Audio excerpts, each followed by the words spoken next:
జిల్లా కళ్యాణదుర్గం టీడీపీ ఆధ్వర్యంలో బంజారా సోదరుల ఆత్మీయ సమావేశం నిర్వహించారు. నియోజకవర్గ ఎన్టీఏ కూటమి అభ్యర్థి అమిలినేని సురేంద్రబాబు బంజారా సోదరీమణులకు ఘన స్వాగతం పలికారు. కళ్యాణదుర్గం ప్రాంతం 80% వ్యవసాయమే జీవనాధారంగా ఉందని, నీళ్లు లేక రైతులు అప్పుల పాలవుతున్నారని సురేంద్రబాబు ఆవేదన వ్యక్తం చేశారు. ఈ ప్రాంతానికి సాగునీరు ఇచ్చి రైతులను ఆదుకుంటామని భరోసా ఇచ్చారు. జగన్ 26 పథకాలను రద్దు చేసి ఎస్టీ ఎస్సీల పొట్టగొట్టారని మండిపడ్డారు. ఉద్యోగ ఉపాధి అవకాశాలు కల్పించకపోవడం వల్లే ప్రజలు వలసల బాట పడుతున్నారని అన్నారు.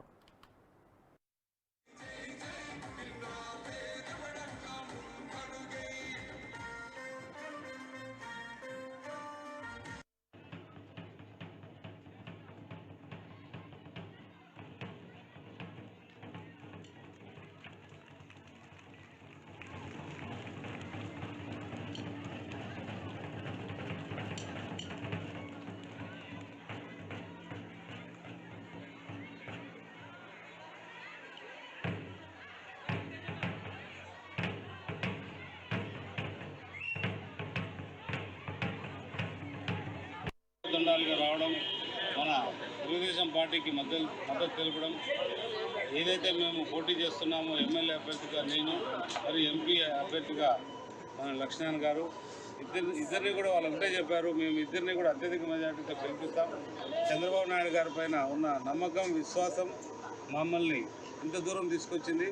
కాబట్టి ఖచ్చితంగా మన కరువు ప్రాంతమైన ఈ కళ్యాణదుర్గం ప్రాంతాన్ని మీరు అభివృద్ధి చేస్తారని నమ్మకం ఉంది. కాబట్టి మేమందరూ కూడా సమిష్టిగా వచ్చి ప్రతి ఒక్కరు కూడా మద్దతు తెలిపి ఈరోజు మాకు కూడా చాలా ఆనందాన్ని ఇచ్చింది.